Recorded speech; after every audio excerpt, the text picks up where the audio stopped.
Hey everyone, welcome back to NEET Niketan. और यार ये जो है वो हमारे इलेक्ट्रोस्टैटिक पार्ट 1 यानी कि इलेक्ट्रिक चार्जेस एंड फील्ड्स के आखिरी डिस्कशन को लेकर है। आज हम मिले हैं गॉस थ्योरम और उसकी एप्लीकेशंस के बारे में पढ़ाई करने के लिए। और आप बखूबी जानते हैं कि एंट्रेंस एग्जाम में अगर इलेक्ट्रोस्टैटिक से क्वेश्चन आना है तो वो गॉस थ्योरम से आने की मैक्सिमम संभावना है। ठीक है, टॉपिक काफी इंपॉर्टेंट भी है। तो चलिए देखते हैं, काफी हद तक ज्योमेट्रिकल चीजों से रिलेटेड है। हम देखेंगे कि कैसे हम इलेक्ट्रिक फ्लक्स के बारे में पढ़ाई कर रहे हैं, इलेक्ट्रिक फ्लक्स को देखेंगे और उसके बाद कैसे हम गॉस थ्योरम की एप्लीकेशंस को देखते हुए इलेक्ट्रिक फ्लक्स भी निकालना सीखेंगे और यहां तक कि इलेक्ट्रिक फील्ड भी निकालना सीखेंगे। पिछली बार जब हमने इलेक्ट्रिक फील्ड के बारे में बात की थी, यानी इलेक्ट्रिक फील्ड इंटेंसिटी की कैलकुलेशन देखी थी, तो वो केवल और केवल कूलम्ब्स लॉ पर आधारित थी। लेकिन अब की बार जो कैलकुलेशन देख रहे हैं वो गॉस थ्योरम पर बेस्ड है यार।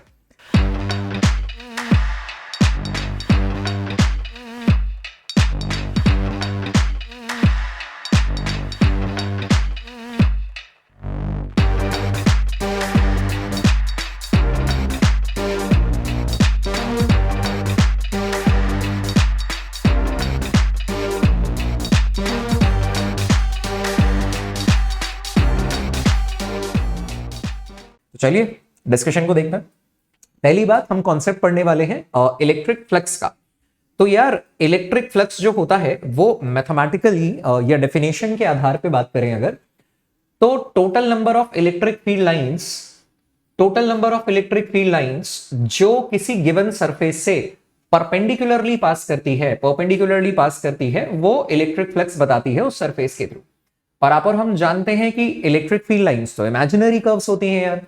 तो कितनी इलेक्ट्रिक फील्ड लाइंस किसी एक सरफेस से परपेंडिकुलर पास कर रही हैं, ये तो केवल और केवल एक इमेजिनरी बात हुई है। इमेजिन करने के बाद हर किसी की इमेजिनेशन अलग है, तो नंबर ऑफ लाइंस जो काउंट करनी है वो भी हर किसी के ओपिनियन के अकॉर्डिंग अलग होती।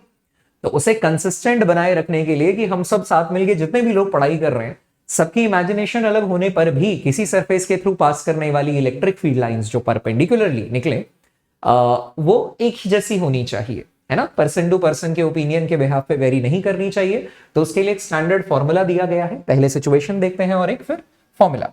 सो फर्स्ट थिंग इज, अगर हमारा सरफेस इलेक्ट्रिक फील्ड के पैरेलल रखा गया हो, यानी सरफेस अगर इलेक्ट्रिक फील्ड से पैरेलल रखा गया है, तो एक भी इलेक्ट्रिक फील्ड लाइन जो है, एक भी, ये एक्सटर्नल इलेक्ट्रिक फील्ड दिखाई गई है यहां पे, एक भी इलेक्ट्रिक फील्ड लाइन जो है वो सरफेस से परपेंडिकुलर पास नहीं कर रही है, सरफेस से परपेंडिकुलर पास नहीं कर रही। और ऐसे केस में आप बोलते हैं कि आपका फ्लक्स जो होगा वो मिनिमम होगा।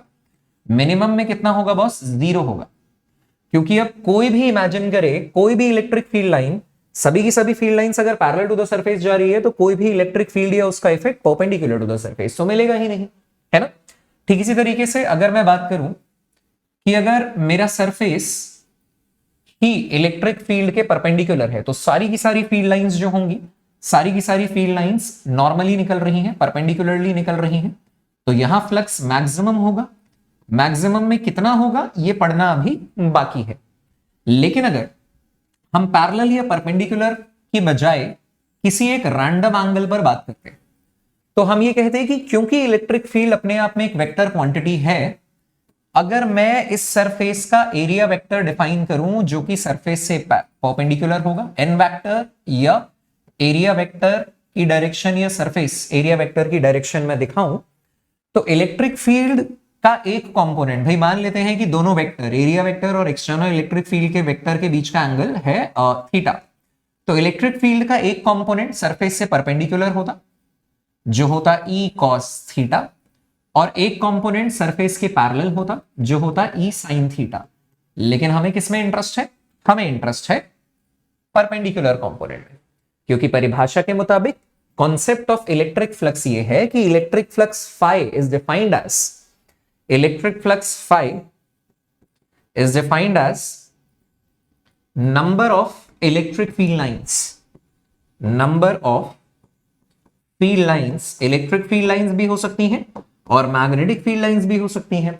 अगर इलेक्ट्रिक फ्लक्स होगा तो electric field lines, magnetic flux होगा तो magnetic field lines. Number of electric field lines passing normally, normally का मतलब क्या होता है? Perpendicularly. Perpendicularly through the surface, surface से परपेंडिकुलरली पास करनी है।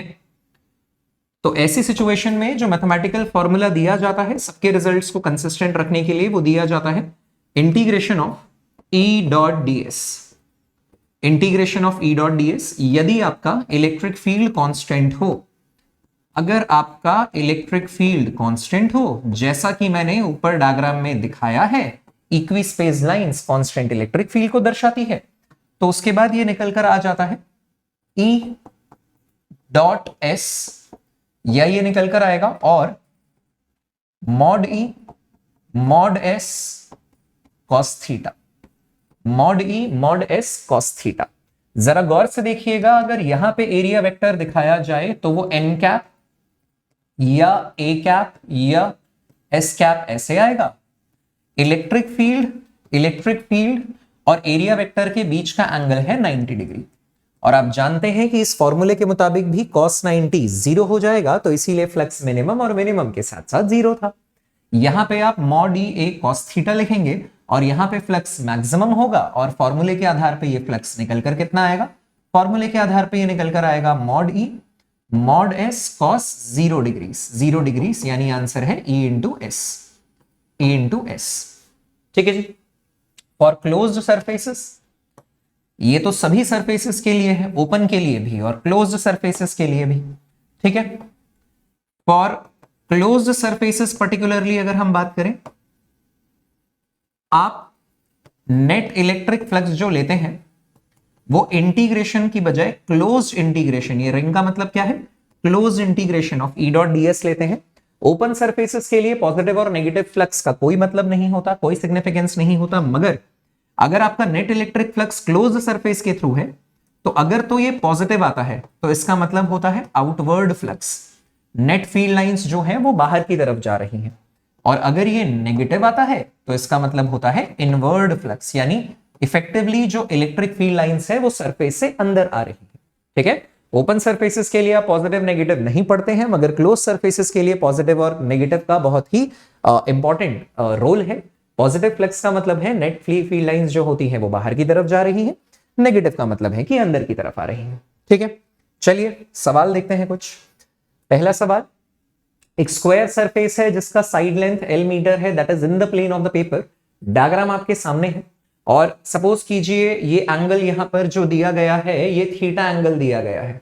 ठीक है, और ऐसी सूरत में आपसे पूछा गया है कि बताइए इलेक्ट्रिक फ्लक्स क्या होगा। तो हम जानते हैं कि यहां पे जो इलेक्ट्रिक फ्लक्स होगा यार, वो नेट इलेक्ट्रिक फ्लक्स होगा E डॉट S। ऐसा क्यों? क्योंकि आपकी इलेक्ट्रिक फील्ड जो है वो कांस्टेंट दी गई है, यूनिफॉर्म दी गई है। ठीक है, तो इंटीग्रेशन का यूज ना करते हुए नॉर्मल फॉर्मूला होगा ES cos थीटा, जो सरफेस एरिया और इलेक्ट्रिक फील्ड के बीच में होना चाहिए, मगर यार that will be equal to ES cos 90 degrees, since आपकी जो इलेक्ट्रिक फील्ड है that lies in the plane of coil. अगर कोई चीज प्लेन ऑफ कॉइल के अंदर लाई करेगी तो वो एरिया वेक्टर से तो परपेंडिकुलर होगी, बिकॉज एरिया वेक्टर और कॉइल का जो एरिया है वो एक दूसरे के साथ, एरिया वेक्टर और कॉइल का जो एरिया है वो एक दूसरे के साथ परपेंडिकुलर होता है ना। ऐसा समझो कि आपके सामने कॉइल है, इसका एरिया वेक्टर है ऊपर परपेंडिकुलर आप सपोज कीजिए, अगर मैं कुछ भी इस प्लेन के अंदर रख दूंगा वो इस एरिया वेक्टर से तो परपेंडिकुलर होगा ना यार। तो इस वजह से आप कह सकते हैं कि ये cos 90 है, और फाइनल आंसर क्या हो गया आपका 0। तो फाइनल आंसर इज 0। अक्सर बच्चे गलती करते हैं कि इस थीटा के आधार पे वो एक cos थीटा या sin थीटा कंपोनेंट लेते हैं, पर आपको ध्यान रखना चाहिए कि थीटा कोई भी रैंडम एंगल नहीं है जो फिगर में दिखा हुआ है। थीटा वो एंगल है जो area vector electric field vector के साथ बनाता है। ऑलराइट, नेक्स्ट क्वेश्चन देखते हैं। A square surface of side L metre is in the plane of the paper. देखिए पेपर के प्लेन में स्क्वायर है और अंदर ही आपको इलेक्ट्रिक फील्ड लाइंस उसी के प्लेन में मिल रही है। तो जो लॉजिक अभी आपने सीखा है कि भाई फील्ड जब भी एरिया कॉइल के प्लेन में लाई करेगी तो एरिया वेक्टर के साथ तो उसका 90 डिग्री एंगल बनेगा। प्रीवियस लॉजिक के आधार पे इसका आंसर भी क्या है 0, based on the previous logic. ठीक है जी, based on the previous logic ये 0 निकल कर आएगा। ठीक, आगे बढ़ाते हैं डिस्कशन को। गॉस थ्योरम कहां यूज होता है इलेक्ट्रिक फ्लक्स के बारे में बात करने के लिए? तो गॉस थ्योरम ये कहता है कि जो नेट इलेक्ट्रिक फ्लक्स है through a 3 dimensionally closed surface, भाई अगर क्लोज्ड सरफेस होना है तो उसका 3D होना जरूरी है। 2D सरफेसेस क्लोज्ड लूप तो हो सकते हैं मगर क्लोज्ड सरफेसेस नहीं होते। 3D सरफेसेस ओपन सरफेस होते हैं। फॉर एग्जांपल अगर मैं एक सर्कल के बारे में बात करूं तो सर्कल एक क्लोज्ड लूप तो होता है मगर सरफेस बेसिस पे वो ऊपर से भी ओपन होता है और नीचे से भी ओपन होता है। और अगर मैं क्लोज सरफेस की बात करूं तो उसका एग्जांपल सर्कल नहीं स्फीयर होगा, स्फीयर होगा। ठीक इसी तरीके से स्क्वायर जो होता है वो ऊपर से भी ओपन होता है और नीचे से भी। अगर यूं रखा है तो लेफ्ट से भी ओपन है और राइट से भी, मगर उसका अगर मुझे क्लोज्ड वर्जन देखना है तो 3D वर्जन देखना होगा। That means a cube, a cube. Okay, तो सॉलिड ऑब्जेक्ट्स या मैं यूं कहूं कि क्लोज्ड ऑब्जेक्ट्स जो होने चाहिए, क्लोज्ड सरफेसेस जो होने चाहिए, उनका 3 डायमेंशन होना जरूरी है। ठीक है, that will be equal to, फॉर्मूले के बेसिस पे ये दिया जाएगा integration of E dot DS का क्लोज्ड इंटीग्रल। ठीक है, मगर गॉस थ्योरम ये कहती है कि किसी एक क्लोज सरफेस के थ्रू जो नेट इलेक्ट्रिक फ्लक्स होगा वो उसके द्वारा इनक्लोज्ड चार्ज पर निर्भर करता है। Q enclosed by epsilon not, Q enclosed by epsilon not. मुझे लगता है बात समझ में आ गई। ठीक है, अब मॉडल्स के बारे में अगर मैं बात करूं तो मॉडल 1 ये होता है जो नेट इलेक्ट्रिक फ्लक्स निकालना सिखाता है इनक्लोज्ड चार्ज के बेसिस पे, इनक्लोज्ड चार्ज के बेसिस पे। This is your model 1, model 1। Okay, model 1, model 1 is finding flux, model 1 is finding flux. Flux कैसे निकालेंगे यार? ठीक है, finding flux. Model 2, model 2 derivations बताता है यार, मॉडल 2 डेरिवेशंस बताता है गॉस थ्योरम पर बेस्ड डेरिवेशंस। ठीक है, फाइंडिंग फील्ड, मैं आपको कॉन्टिन्यूअस चार्ज डिस्ट्रीब्यूशन के कुछ, भाई डेरिवेशन तो एग्जाम में आने नहीं है, उनके रिजल्ट, उनकी प्लॉटिंग, उनके ग्राफ, वो सारी चीजें आनी है, तो वो भी इसी मुलाकात में देखेंगे। और मॉडल 3 है यार एनसीईआरटी एग्जाम्पल्स का। ऑलराइट, मॉडल 3, यहां बस मेरा सजेशन आपको ये रहेगा कि आप एनसीईआरटी के ना लास्ट 3 एग्जाम्पल्स जरूर करें। NCERT last 3 examples. ठीक है, बेसिकली सेकेंड लास्ट और थर्ड लास्ट एग्जाम्पल है, मगर लास्ट एग्जाम्पल भी काफी इंपॉर्टेंट है। गॉस थ्योरम पर बेस्ड हो ऐसा जरूरी नहीं है, मगर वो भी इंपॉर्टेंट है। और गॉस थ्योरम में जिस एप्लीकेशन 3 या मॉडल 3 की मैं बात कर रहा हूं वो सेकेंड लास्ट और थर्ड लास्ट एग्जाम्पल से, मुझे लगता है 1.11 और 1.22 है, उनको देखिएगा, जरूर देखिएगा यार। वो काफी अच्छे एग्जाम्पल्स हैं। एग्जाम में, एंट्रेंस में आने की भी चांसेस है सीधा एनसीईआरटी से उठ के, तो उसमें काफी कुछ सीखने को मिलेगा। ठीक है, so this is all about कि गॉस थ्योरम कहता है कि क्लोज सरफेस के थ्रू जो नेट इलेक्ट्रिक फ्लक्स है वो इनक्लोज्ड चार्ज पर डिपेंडेंट होगा, और कितने तरीके के मॉडल हमें गॉस थ्योरम पर देखने को मिलते हैं। सही है, तो अब सवाल देखते हैं एक बार को। क्वेश्चन है, a charge q is enclosed by a Gaussian spherical surface of radius r.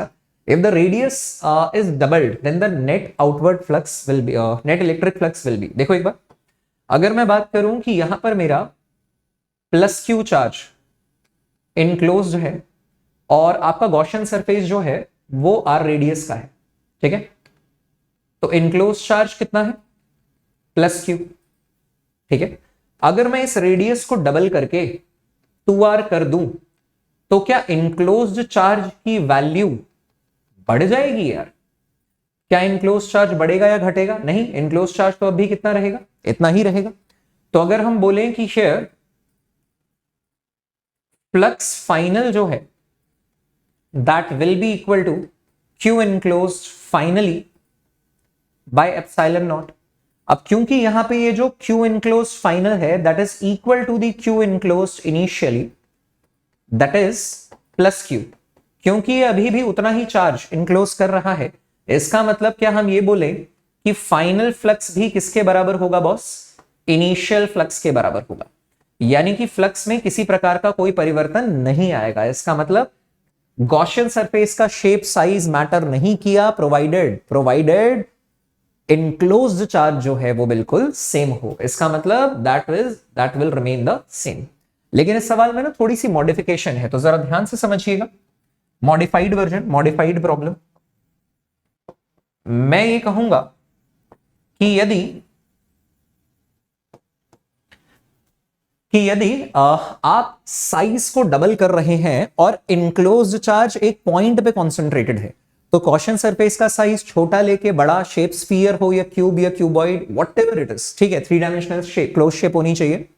ऐसी सूरत में हम ये कहेंगे कि फर्क नहीं पड़ रहा शेप साइज क्या है, डायमेंशन क्या है, मगर अगर हमारा चार्ज यूनिफॉर्मली डिस्ट्रीब्यूटेड है, अगर हमारा चार्ज यूनिफॉर्मली डिस्ट्रीब्यूटेड है, यूनिफॉर्मली डिस्ट्रीब्यूटेड चार्ज, ठीक है, ध्यान से समझिएगा कि एग्जामिनर क्या कह रहा है। यूनिफॉर्मली डिस्ट्रीब्यूटेड चार्ज कॉन्फ़िगरेशन है कि कॉन्सेंट्रेटेड एक पॉइंट चार्ज कॉन्फ़िगरेशन है, ठीक है। यूनिफॉर्म डिस्ट्रीब्यूटेड चार्ज में क्या होगा, अगर आपने यहां पे रेडियस को डबल कर दिया होता, अगर रेडियस को आप इंटू 2 टाइम्स करते, तो वॉल्यूम जो कि directly proportional to r cube होता है, 4/3 pi r cube, 4/3 pi r cube, तो वॉल्यूम 8 टाइम्स हो गया होता। अगर वॉल्यूम 8 टाइम्स हो गया होता तो वॉल्यूम में चार्ज के यूनिफॉर्म डिस्ट्रीब्यूशन के कारण जो इनक्लोज्ड चार्ज है वो भी 8 टाइम्स हो गया होता। और अगर इनक्लोज्ड चार्ज 8 टाइम्स हो गया है, इसका मतलब जो नेट फ्लक्स है वो भी इंटू 8 टाइम्स हो गया होता, ठीक है। रेडियस को डबल करने पे वॉल्यूम 8 गुना हो गई होती। वॉल्यूम के 8 गुना होने पर, क्योंकि वॉल्यूम के अंदर चार्ज डिस्ट्रीब्यूशन यूनिफॉर्म है, तो इनक्लोज्ड चार्ज भी 8 गुना हो गया होता। तो यूनिफॉर्मली डिस्ट्रीब्यूटेड है ना, यहां नहीं था, यहां एक पॉइंट पर सीमित था, कॉन्सेंट्रेटेड था, यहां 8 गुना हो गया है, जिस कारणवश आप ये कहेंगे कि नेट फ्लक्स भी जो है वो 8 गुना हो गया होता।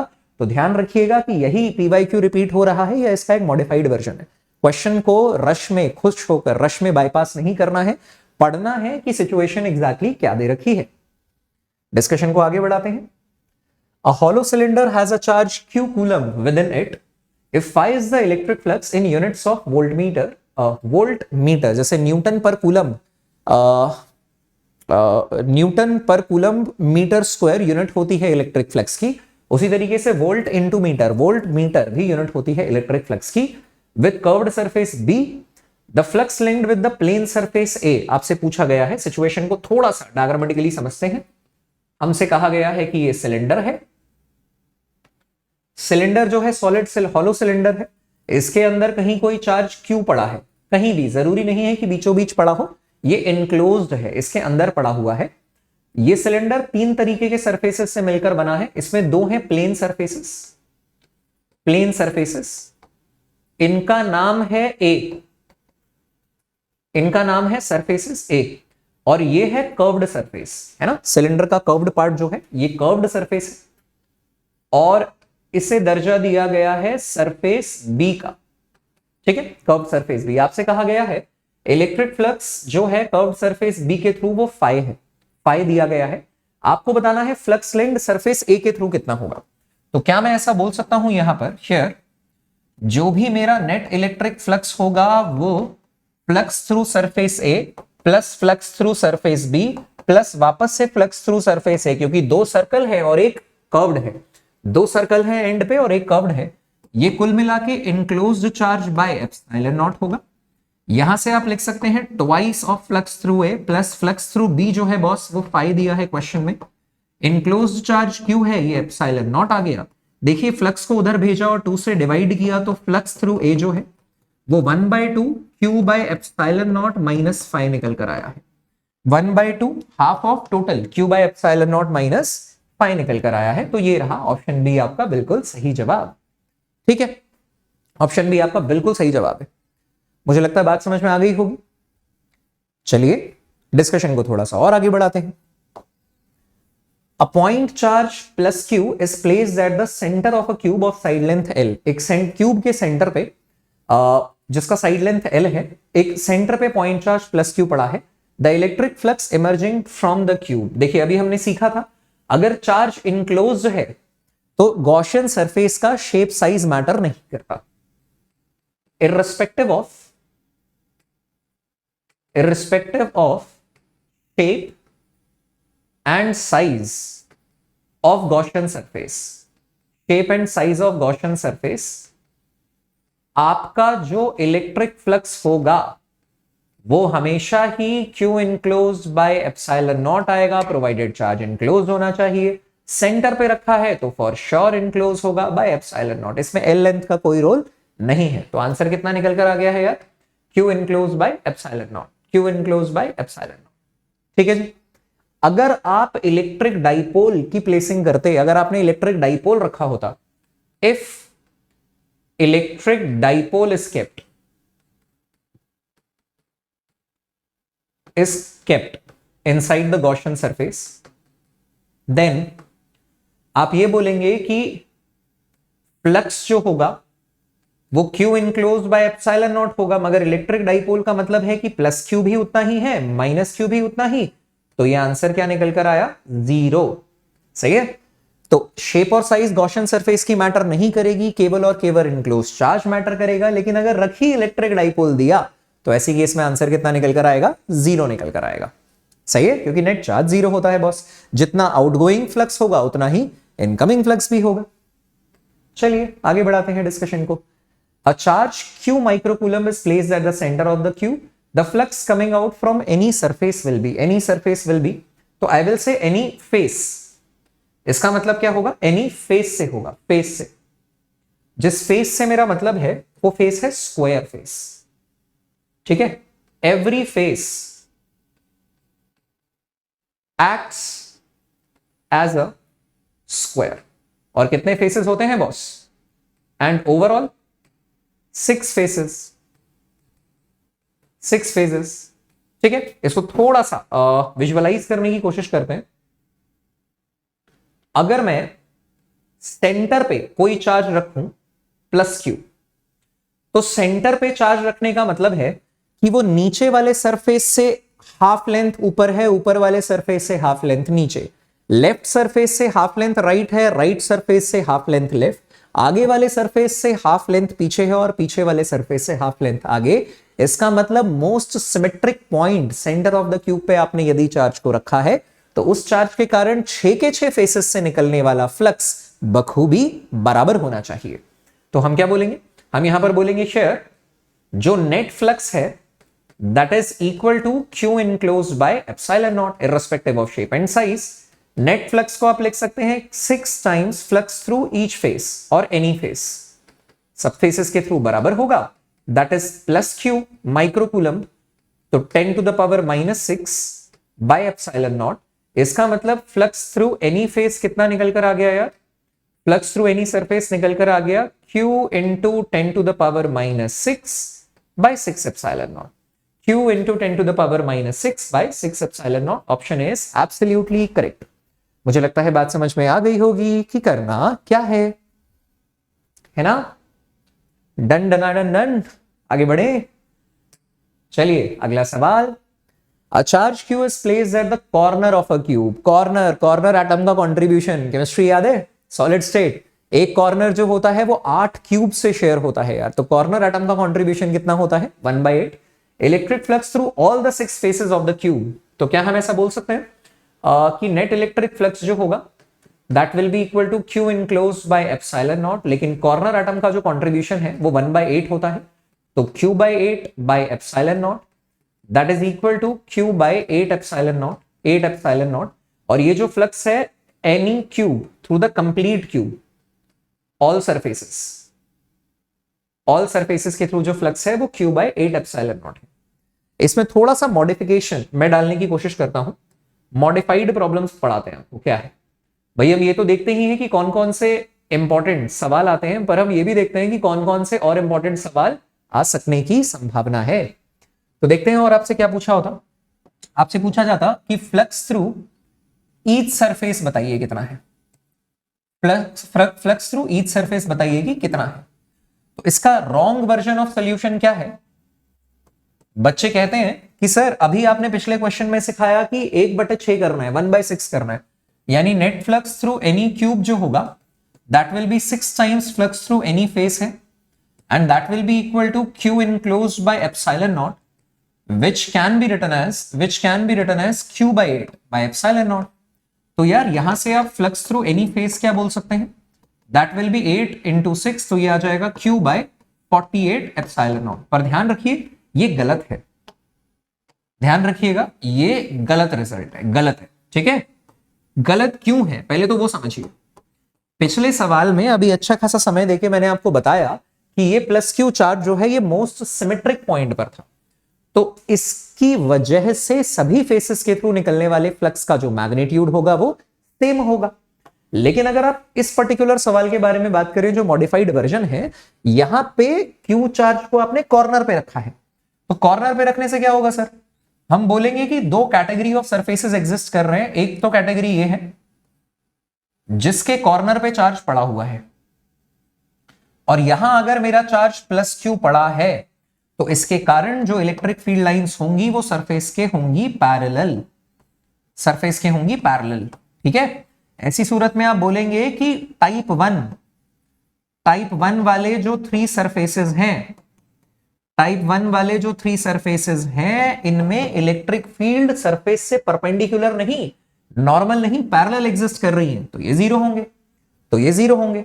और तीन सरफेसेस ऐसे एग्जिस्ट करेंगे, तीन सरफेसेस ऐसे एग्जिस्ट करेंगे जिसमें प्लस क्यू चार्ज यहां है और फील्ड लाइंस जो हैं वो पैरेलल नहीं है सरफेस के, इसको स्ट्राइक करके निकल रही है। यानी यहां जो फ्लक्स निकल कर आएगा टाइप टू सरफेसेस के थ्रू, ऐसे भी तीन प्रकार के सरफेसेस हैं और इन तीनों के कॉरेस्पॉन्डिंग अब जो चार्ज की प्लेसमेंट है वो सिमेट्रिक है। भाई तीनों सरफेसेस के हिसाब से चार्ज या चार्ज के हिसाब से बचे हुए तीन सरफेसेस बिल्कुल सिमेट्रिक है, तो नॉन जीरो आएगा मगर इक्वल आएगा तीनों की वजह से। देयरफॉर मैं बोलूंगा कि मेरा जो नेट इलेक्ट्रिक फ्लक्स है जिसे आपने Q बाय 8 एप्सिलॉन नॉट बोला है, ये 3 times flux through type 1 surfaces होगा which is 0 as per the explanation, plus 3 times flux through type 2 surfaces होगा, ठीक है ना यार। तो यहां से flux through type 2 surfaces क्या आ गया, flux through type 2 surfaces will be, flux through type 2 surfaces will be 8 है, 3 से डिवाइड करेंगे Q by 24 epsilon naught, Q by 24 epsilon not. Therefore conclusion क्या है, कंक्लूजन क्या है कि आपसे पूछा गया है फ्लक्स थ्रू ईच सरफेस बताइए, कौन सा सरफेस जिसके थ्रू फ्लक्स बताना है। भाई तीन सरफेसेस ऐसे होंगे जिनके थ्रू जीरो होगा और तीन सरफेसेस ऐसे होंगे जिनके थ्रू Q by 24 होगा, तो फाइनल आंसर होगा, फाइनल आंसर होगा 0 और Q by 24 एप्सिलॉन। सिर्फ 0 आपका जवाब नहीं है और सिर्फ Q by 24 एप्सिलॉन नॉट भी आपका जवाब नहीं है। जवाब है, अगर एग्जामिनर स्पेसिफाई नहीं कर रहा है कि कौन से तीन सरफेसेस ब्रो, वो वाले जिनका चार्ज कॉर्नर चार्ज Q है और the other three surfaces for which the Q is not situated at the corner, in that case आपका जवाब होगा कि तीन के थ्रू तो आंसर 0 है और बाकी तीनों के through answer Q by 24 epsilon not है, ध्यान रखिएगा, ठीक है। तो मॉडिफाइड प्रॉब्लम है, लॉजिक के साथ मैंने आपको बता दिया है, मगर आपसे एक्सपेक्टेड है कि रिजल्ट भी ध्यान रहे, अगर एग्जाम में आना है तो इतना नहीं करना है, ध्यान से देख लीजिए, फिर डिस्कशन को थोड़ा सा और आगे बढ़ाते हैं। ऑलराइट, तो मुझे लगता है कि इलेक्ट्रिक फ्लक्स क्या होगा, कैसे निकालेंगे, वो हम सीख चुके हैं। मॉडल 1 दिए गए चार्ज या चार्ज कॉन्फ़िगरेशन के कारण इलेक्ट्रिक फ्लक्स कैसे निकालेंगे वो भी हम सीख चुके हैं गॉस थ्योरम का इस्तेमाल करके। मॉडल 3 के बारे में मैंने आपको बताया कि एनसीईआरटी एग्जांपल 1.11 और 1.12 करना है, उसमें भी समझ में आएगा। बीच की डेरिवेशन, कॉन्टिन्यूअस चार्ज डिस्ट्रीब्यूशन और गॉस थ्योरम की एप्लीकेशंस अब है बाकी, ठीक है। तो एप्लीकेशंस ऑफ गॉस थ्योरम में हम देखते हैं क्या है। पहला कॉन्सेप्ट तो मैं आपको ऑलरेडी बता चुका हूं कि बेसिकली आप मॉडल 1, मॉडल 2, मॉडल 3 हम ऑलरेडी देख चुके हैं, ठीक है। कॉन्टिन्यूअस चार्ज डिस्ट्रीब्यूशन के बारे में थोड़ी सी बात करते हैं कि हमारे सिलेबस में क्या क्या है। मुझे एक्सपेक्टेशन है आपसे कि आप इन सभी कॉन्फ़िगरेशंस को ध्यान रखेंगे। पहला है यार इनफाइनाइटली लॉन्ग चार्ज रॉड, ठीक है, इनफाइनाइटली लॉन्ग चार्ज्ड रॉड। मतलब हमारे पास ये रॉड है, इसके ऊपर चार्ज डेंसिटी है लैम्डा, ठीक है। इससे r दूरी पर यहां एक P पॉइंट एग्जिस्ट कर रहा है जहां बताना चाहते हैं कि इलेक्ट्रिक फील्ड इंटेंसिटी किस ओर होगी। तो पहला E एट P पॉइंट की डायरेक्शन ये होगी, अगर मेरा लैम्डा पॉजिटिव है तो पॉजिटिव चार्ज से इलेक्ट्रिक फील्ड इंटेंसिटी दूर की तरफ होती है, और ये इधर होगी EP कैप, अगर मेरा लैम्डा नेगेटिव है तो नेगेटिव चार्ज की तरफ होती है और पॉजिटिव चार्ज से दूर होती है, नेगेटिव चार्ज की तरफ होती है और पॉजिटिव चार्ज की तरफ होती है। एंड मैग्नीट्यूड कितना होगा, electric field eight P point का अगर मैग्नीट्यूड देखें तो बॉस वो होता है 2k लैम्डा बाई आर, या फिर आप इसे लिख सकते हैं lambda by 2 pi epsilon naught R. Derivation की जरूरत नहीं है हमें, हम देख रहे हैं कि मैग्नीट्यूड और डायरेक्शन कैसे कैसे निकाला जाएगा। और अगर प्लॉटिंग के बारे में बात करें, प्लॉटिंग के बारे में, तो हम देख सकते हैं कि ये आर है, ये ओरिजिन है, और यहां मैं electric field intensity at P point को प्लॉट करूंगा। आप देख सकते हैं इनवर्सली प्रोपोर्शनल है, और इनवर्सली प्रोपोर्शनल का ग्राफ कैसा आता है boss? EP is inverse, point charge के लिए, पॉइंट चार्ज के लिए इनवर्सली प्रोपोर्शनल टू स्क्वायर होता था, डाइपोल के लिए इनवर्सली प्रोपोर्शनल टू आर का क्यूब होता है, ठीक है। लेकिन लाइन चार्ज के लिए केवल इनवर्सली प्रोपोर्शनल होता है। So that is going to be a rectangular hyperbola, ठीक है जी। ये एक रेक्टेंगुलर हाइपरबोला है, रेक्टेंगुलर हाइपरबोला है इनवर्सली प्रोपोर्शनल के लिए। अगर हम बात करें एक इनफाइनाइटली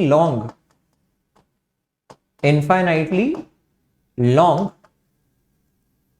चार्ज्ड शीट को लेकर, ठीक है, इनफाइनाइटली लॉन्ग चार्ज्ड शीट को लेकर, बेसिकली कंडक्टिंग शीट आप ले सकते हैं अपने सिलेबस में, तो इसका साइज है बहुत बड़ा, इसका डायमेंशन है बहुत बड़ा, और मान लेते हैं ये पॉजिटिव चार्ज है।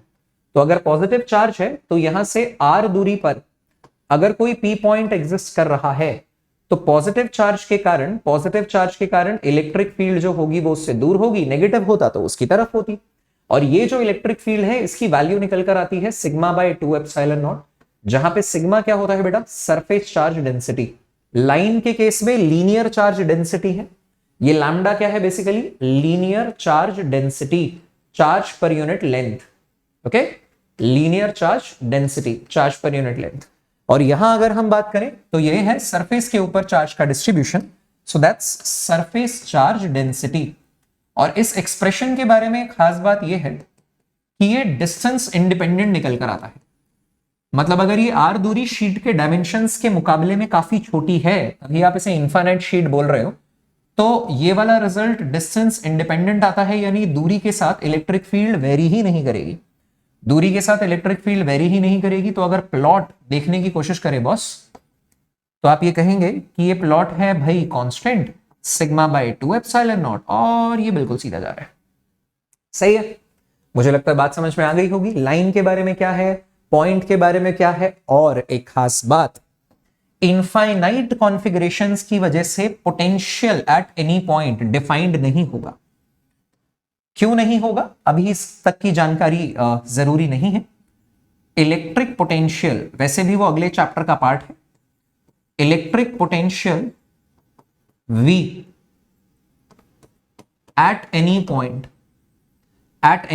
पोटेंशियल डिफरेंस डिफाइन होगा, पोटेंशियल नहीं। तो इसलिए मैंने इस केस में पोटेंशियल के रिजल्ट्स नहीं दिए हैं, मगर अगले ही स्लाइड पे जब हम, बहुत इंपॉर्टेंट है, स्फीयर और शेल के बारे में बात करेंगे, नॉन कंडक्टिंग स्फीयर और कंडक्टिंग शेल के बारे में, तो ऐसी सूरत में मैं आपको फील्ड और पोटेंशियल दोनों के बारे में बताऊंगा, आइडिया दूंगा, रिजल्ट्स दूंगा। आपको सारे ही रिजल्ट्स ध्यान रखने हैं यार ग्राफ के साथ।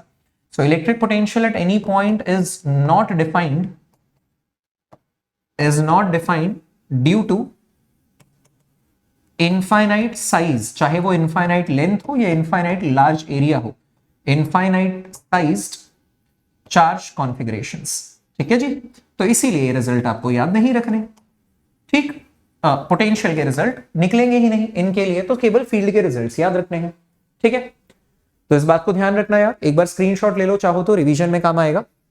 और डिस्क्रिप्शन में दिए गए लिंक का इस्तेमाल करके यार आप बखूबी सारे नोट्स डाउनलोड कर सकते हैं, इस टॉपिक के नहीं बल्कि और भी टॉपिक्स के नोट्स आपको फ्री टू एक्सेस मिलेंगे। बात करते हैं अब अगले चार्ज कॉन्फ़िगरेशन की, और अगला चार्ज कॉन्फ़िगरेशन है हमारा conducting uniformly charged conducting sphere हो तो सॉलिड स्फीयर हो या शेल हो, कोई फर्क नहीं पड़ता, क्योंकि अगर आप कंडक्टिंग बोल रहे हैं तो the entire charge will reside on the outer surface, entire charge exists or resides on the outer surface, सारा का सारा चार्ज जो है वो बाहर वाले सरफेस पे भाग जाएगा। तो हमें इस बात से फर्क ही क्या पड़ता है कि हम सॉलिड कंडक्टर से डील कर रहे हैं या हॉलो कंडक्टर से। तो स्फीयर या शेल के लिए सेम रिजल्ट्स होंगे, या सॉलिड स्फीयर और हॉलो स्फीयर के लिए सेम रिजल्ट्स होंगे। वो रिजल्ट्स क्या होंगे यार? वो रिजल्ट्स होंगे, अगर मैं electric field eight P point के बारे में बात करूं तो इनसाइड तो कोई चार्ज इनक्लोज नहीं है, गॉस थ्योरम के अकॉर्डिंग जीरो होगा। If R is less than capital R, that is आप बोलेंगे इनसाइड पॉइंट के लिए, इनसाइड पॉइंट के लिए अगर सेंटर से दूरी रेडियस से छोटी है तो इनसाइड पॉइंट के लिए जीरो फील्ड होगी, और आउटसाइड पॉइंट के लिए यार कूलम्स लॉ एप्लीकेबल है, KQ/R² if R is greater then capital R, that is आप बोलेंगे आउटसाइड पॉइंट के लिए। सही है।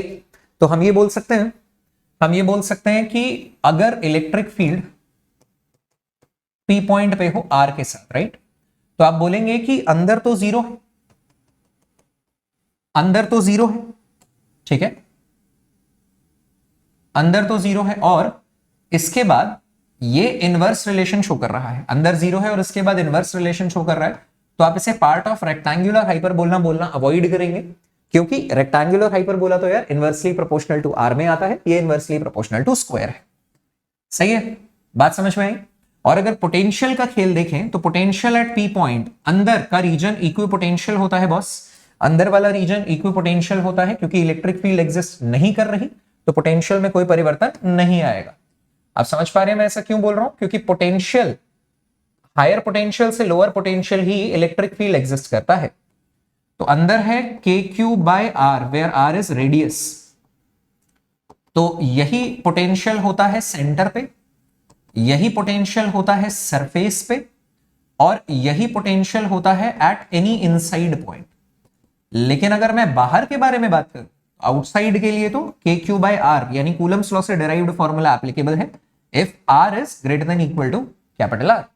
ठीक है, यानी कि अगर मैं पोटेंशियल प्लॉट करने की कोशिश करूं बॉस, तो आप बोलेंगे कि अंदर तक, अंदर के रीजन तक यानी कैपिटल R तक आपका जो पोटेंशियल है वो कांस्टेंट है, KQ/R, ज्यादा ही है, मैक्सिमम ही है, और उसके बाद वो इनवर्सली प्रोपोर्शनल टू डिस्टेंस होता है, मतलब part of rectangular hyperbola form करेगा, part of rectangular hyperbola form होगा। समझ रहे हैं? हम अच्छा खासा टाइम लगा रहे हैं रिजल्ट्स के साथ, ग्राफ के साथ, क्योंकि मैं चाहता हूं कि आपको ये ध्यान रहे, डायरेक्टली एग्जाम में ग्राफ और रिजल्ट्स ही निकल कर आ जाते हैं, न्यूमेरिकल्स वगैरह की चांसेस बहुत कम है। ठीक है, इसी तरीके से आखिरी चार्ज कॉन्फ़िगरेशन जो मैं चाहता हूं कि आपको याद रहे वो है non conducting uniformly charge sphere. अब हम चाह रहे हैं कि चार्ज जो है वो बल्क में डिस्ट्रीब्यूटेड हो, non conducting uniformly charged sphere, ठीक है, solid sphere, total charge Q है, रेडियस R है। ऐसी सूरत में चार्ज का जो डिस्ट्रीब्यूशन है, चार्ज का जो डिस्ट्रीब्यूशन है नॉन कंडक्टिंग के केस में हम लेकर चल रहे हैं राइट, चार्ज का डिस्ट्रीब्यूशन वॉल्यूम पे लेकर चल रहे हैं, charge is distributed in volume.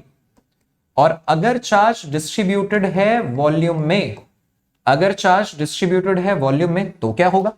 तो आप बोल सकते हैं कि इनसाइड पॉइंट के लिए, ध्यान दीजिएगा, इनसाइड पॉइंट के लिए फॉर्मूला होता है KQ capital KQ small r by capital R3, KQ/R3, ठीक है, if R is less than equal to capital R, that is inside point. Inside point के लिए ये फॉर्मूला है, और आउटसाइड के लिए तो कूलम्स लॉ वाला होगा, KQ/R² if R greater than equal to capital R, that is outside. और अगर प्लॉट करने की कोशिश करें, थोड़ा सा स्पेस की रिक्वायरमेंट होगी, ग्राफ प्लॉट करने की कोशिश करें तो इसका ग्राफ आएगा, देखिएगा, EP वर्सेस R।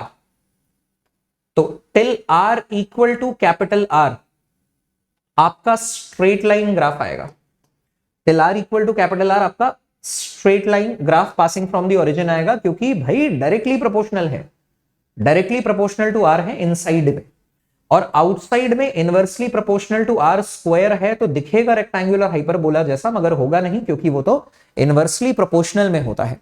यहां inversely proportional to square plot कर रहे हैं और वो इनवर्सली प्रोपोर्शनल में पाया जाता है। सही है। और यही अगर मैं बात करूं पोटेंशियल की, तो मैं बोलूंगा कि पोटेंशियल एट पी पॉइंट, अब ये यार ऐसा फॉर्मूला है जो मैं चाहता हूं आपको बहुत अच्छे से याद हो, ये के Q into 3 R² minus R² bye 2R³ होता है, और आउटसाइड तो के क्यू बाय आर ही होता है। ठीक है, इनसाइड वाला थोड़ा सा टिपिकल फॉर्मूला है, ये इनसाइड पॉइंट के लिए होगा, यानी कि जब आर की value less than equal to capital are है, और ये आउटसाइड पॉइंट के लिए होगा जब आर की value greater than equal to capital are है। अब ऐसी सूरत में अगर आप पोटेंशियल देखें, देखिएगा मैं समझाने की पूरी कोशिश करूंगा, आप देखिएगा, डेटा बेस्ड बात करेंगे, R equal to capital R पे ये वैल्यू है के क्यू बाय कैपिटल आर। ठीक है, चाहे आप ऊपर वाले फॉर्मूले से निकालें या नीचे वाले फॉर्मूले से, मगर सेंटर पे इस रिजल्ट के अकॉर्डिंग सेंटर पे आर की वैल्यू 0 है। तो ऐसी सूरत में जो पोटेंशियल निकलता है सेंटर पे, देखिए आर की वैल्यू 0 रखने पे ये 3/2 के क्यू बाय आर, यानी सरफेस पे मैक्सिमम नहीं होगा। अक्सर चीजें सरफेस पे मैक्सिमम होती थी अभी तक के रिजल्ट्स पे, लेकिन ये सरफेस पे मैक्सिमम ना होकर सेंटर पे मैक्सिमम है। ये 3/2 के क्यू बाय आर है, 1.5 गुना है सरफेस वाला, तो ये रिजल्ट यार ऐसा आ जाता है। ठीक है, सरफेस पे होगा के क्यू बाय आर, सेंटर यानी आर इक्वल टू 0 पे होगा 3/2 के क्यू बाय आर, और आउटसाइड के लिए तो यार ये इनवर्सली प्रोपोर्शनल टू आर है। डिजाइन देख रहे हो, ये बेहतरीन सा डिजाइन आपको ग्रेविटेशन में भी मिलेगा। इस स्लाइड पे जो कुछ पढ़ाया है वो ग्रेविटेशन के चैप्टर में भी ध्यान रखेगा, ग्रेविटेशन के चैप्टर में भी आएगा। यहां पढ़ रहे हैं इलेक्ट्रिक फील्ड इंटेंसिटी, वहां पढ़ेंगे ग्रेविटेशनल इंटेंसिटी, यहां पढ़ रहे हैं इलेक्ट्रिक पोटेंशियल, वहां पढ़ेंगे ग्रेविटेशनल पोटेंशियल। मगर ग्रेविटेशन के चैप्टर में फर्क होगा केवल इतना कि वहां पे सारी चीजें अट्रैक्शन के कारण नेगेटिव क्वाड्रेंट में प्लॉट होती है। गिवन अ चॉइस, सारी चीजें इलेक्ट्रिक पोटेंशियल, ग्रेविटेशनल पोटेंशियल और ग्रेविटेशनल फील्ड इंटेंसिटी अट्रैक्शन को सिग्निफाई करने के लिए ऊपर वाले क्वाड्रेंट में नहीं, फर्स्ट क्वाड्रेंट में नहीं, नीचे वाले क्वाड्रेंट में यानी फोर्थ क्वाड्रेंट में प्लॉट होती है। तो सही टाइम पे हम उसको भी देखेंगे यार। इनफैक्ट इलेक्ट्रोस्टैटिक्स के बाद खटाक से ग्रेविटेशन कर भी लेंगे। छोटा सा टॉपिक है, एग्जाम में आने हैं 2 सवाल, बेहतरीन तरीके से हो जाएंगे। सही है, तो एक बार यार इसको कैप्चर कर लो, स्क्रीनशॉट ले लो, रिवीजन में काम आएगा, फ्री टाइम में स्क्रॉल करते रहना है बॉस। ऑलराइट, तो चलिए देखते हैं अब सवाल कुछ और तरीके के, और उसके साथ करेंगे गॉस थ्योरम का समापन। क्वेश्चन क्या है? A hollow metal sphere, hollow है भाई, हॉलो है, a hollow metal sphere of radius R is uniformly charge है। इलेक्ट्रिक फील्ड के बारे में चर्चा है due to sphere at a distance R. तो हॉलो के लिए क्या होगा? हॉलो मेटल है, मेटल का मतलब क्या हो गया है? कंडक्टिंग। अगर ये सॉलिड भी होता तो भी कोई फर्क नहीं पड़ता, क्योंकि कंडक्टर के केस में सारा का सारा चार्ज आउटर सरफेस पे भाग जाता है। यही तो हमने पिछले स्लाइड पे सीखा है। ठीक है, ऐसी सूरत में अगर E वर्सेस R मुझे प्लॉट करना हो, तो देखिए R equal to capital R से पहले ये बिल्कुल ही 0 होगा। R equal to capital R से पहले ये बिल्कुल ही 0 होगा, और उसके बाद ये inversely proportional to R² show करता है, यानी यहां E की वैल्यू 0 है और यहां E की वैल्यू KQ बाय R² है।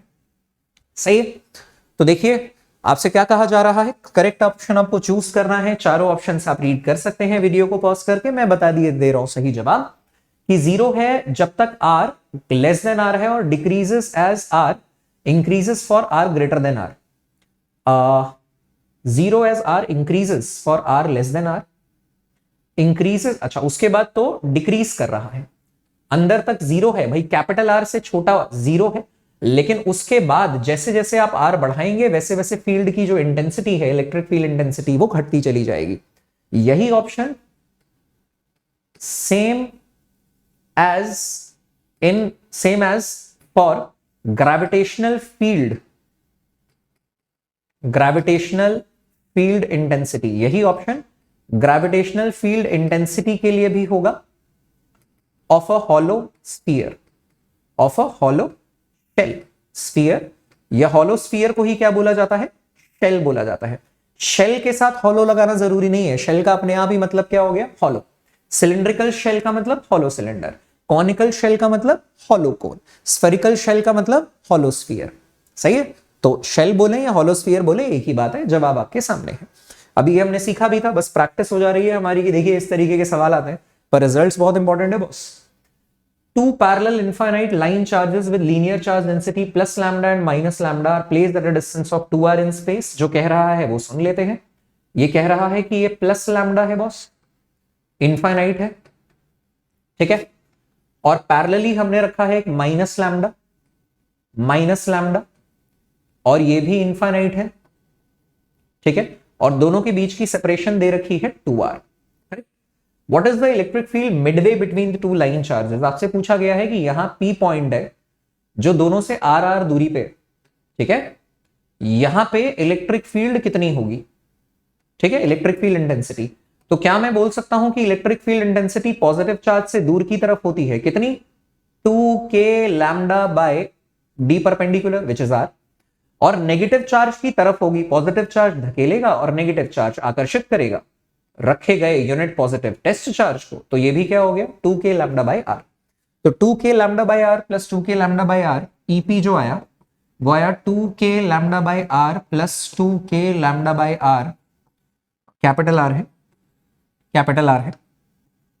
So that can be written as 4k lambda by r और lambda by pi epsilon naught r, क्योंकि भाई k को आप 1/4 पाई एप्सिलॉन नॉट लिखेंगे, 4 कैंसिल आउट हो जाएगा, तो lambda by pi epsilon naught R, ठीक है, पॉजिटिव से दूर की तरफ और नेगेटिव की तरफ। तो lambda by pi epsilon naught R positive से दूर की तरफ और नेगेटिव की तरफ, ठीक है। न्यूटन पर कूलम या वोल्ट पर मीटर ऐसा यूनिट होती है, न्यूटन पर कूलम या वोल्ट पर मीटर ऐसा यूनिट होती है इलेक्ट्रिक फील्ड इंटेंसिटी की। क्लियर है मामला है? चलिए आते हैं अगले सवाल की तरफ। Electric field at a distance 3r/2 from a centre of a charge conducting spherical shell. Conducting है तो शेल हो या सॉलिड हो कोई फर्क नहीं पड़ता है। Electric field at a distance r/2 from the centre of the sphere is, r/2 is inside point, and inside point पे इलेक्ट्रिक फील्ड जो होती है कंडक्टिंग के केस में वो 0 होती है। इसका मतलब ऑप्शन ए सही जवाब है, ऑप्शन ए सही जवाब है। लेकिन अगर हमसे मॉडिफाइड वर्जन पूछा गया होता, मॉडिफाइड प्रॉब्लम, तो मॉडिफाइड प्रॉब्लम पूछी गई होती भाई same problem, same data for non conducting sphere, solid sphere. अगर same data non conducting solid sphere के लिए लिया गया होता तो क्वेश्चन कैसे करते? आप बोलते कि इलेक्ट्रिक फील्ड जो r इक्वल्स टू 3r/2 पे, यानी कि आउटसाइड पॉइंट पर है, उसके लिए फॉर्मूला क्या लगाएंगे? उसके लिए फॉर्मूला लगाएंगे k q बाय 3r/2 का whole square, and that is equal to e, ठीक है। के Q is equal to 3r/2 का होल स्क्वायर, के क्यू बाय आर स्क्वायर होता है ना, e इक्वल्स टू के क्यू बाय आर स्क्वायर, ये गिवन है बॉस, ठीक है। और आपसे पूछा गया होता कि r/2 पे बताइए, यानी कि अब की बार 0 नहीं होगा, नॉन कंडक्टिंग के लिए बोल रहा हूं, मॉडिफाइड वर्जन r/2, यानी कि ये क्या हो गया है इनसाइड पॉइंट। तो इनसाइड पॉइंट के लिए हो जाएगा K Q r by R cube, ठीक है ना, K Q small r by R cube, ये r/2 K Q small r यानी सेंटर से दूरी डायरेक्टली प्रोपोर्शनल होता है ना, by R cube, that is equal to e dash से मान लेते हैं कि ये e डैश है, तो हमें e डैश निकालना है as a function of e। तो हम क्या करेंगे, इसे कर देंगे बॉस डिवाइड। तो जब आप इसे डिवाइड करेंगे तो आप देख सकते हैं कि के क्यू कैंसिल आउट हो जाएगा, आपके पास आएगा e by E dash will be equal to, e by E dash will be equal to, इधर से ये आ गया निकलकर डिनोमिनेटर का डिनोमिनेटर न्यूमरेटर विच इज 4/3 का स्क्वायर, 4/9 बेसिकली, 2/3 का स्क्वायर, तो न्यूमरेटर में आ गया है 4/9, ठीक है। और आप देख सकते हैं आर स्क्वायर और ये वाला आर क्यूब आर स्क्वायर से कैंसिल आउट हो जाएगा, यहां आ जाएगा K Q r/2 which means that is 1/2। समझ पा रहे हैं, 1/2। इसका मतलब भाई मैंने सीधा सीधा डिवाइड कर दिया है, तो यहां से e बाई ई डैश निकल कर आ गया, डिनोमिनेटर का डिनोमिनेटर न्यूमरेटर होगा 8/9, और मुझे तो e डैश चाहिए था इन टर्म्स ऑफ e, सो वो आ जाएगा 9e/8।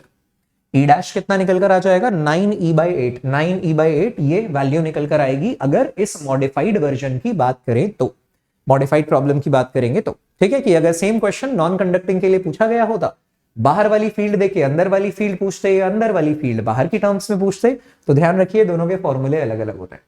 ठीक है, इनसाइड के लिए डायरेक्टली प्रोपोर्शनल होता है KQ small r by capital R cube, outside के लिए KQ बाय स्मॉल r का स्क्वायर यानी इनवर्सली प्रोपोर्शनल टू स्क्वायर होता है, जिसे आप इनवर्स स्क्वायर लॉ भी कहते हैं। इसे भी मैं कहूंगा स्क्रीनशॉट ले लीजिए, एक दो बार देखने की जरूरत पड़ सकती है मॉडिफाइड प्रॉब्लम। चलिए बढ़ाते हैं डिस्कशन को अब हमारे आखिरी सवाल की तरफ। लाइट भी जा चुकी है और इत्तेफाक से सवाल भी आखिरी है, कोई बात नहीं, कर लेते हैं। A hollow insulated conducting sphere is given a positive charge of 10 microcoulomb. What will be the electric field at the center of the sphere if its radius is 2 meters? तो देखिए क्या दिया गया है, आपसे कहा गया है हॉलो है, इंसुलेटेड है और कंडक्टिंग है। सबसे बड़ी बात क्या है, कंडक्टिंग। तो कंडक्टिंग कहते ही आप बोल सकते हैं कि जो इलेक्ट्रिक फील्ड इनसाइड पॉइंट पे आएगा वो 0 निकल कर आएगा, एंड इलेक्ट्रिक फील्ड जो आउटसाइड पे होता है वो इनवर्स स्क्वायर लॉ फॉलो करने की वजह से KQ बाय R स्क्वायर, जैसा कि कूलम्स लॉ के अकॉर्डिंग होता है वैसा ही होता है। ठीक है, तो इसके साथ हमारा जो डिस्कशन है वो होता है खत्म, और मुझे उम्मीद है कि आपको गॉस थ्योरम जो है वो बहुत अच्छे से समझ में आई होगी। और ध्यान रखना यार, अगर इलेक्ट्रोस्टैट से एग्जाम में सवाल आने की चांसेस हैं तो वो गॉस थ्योरम से सबसे ज्यादा है।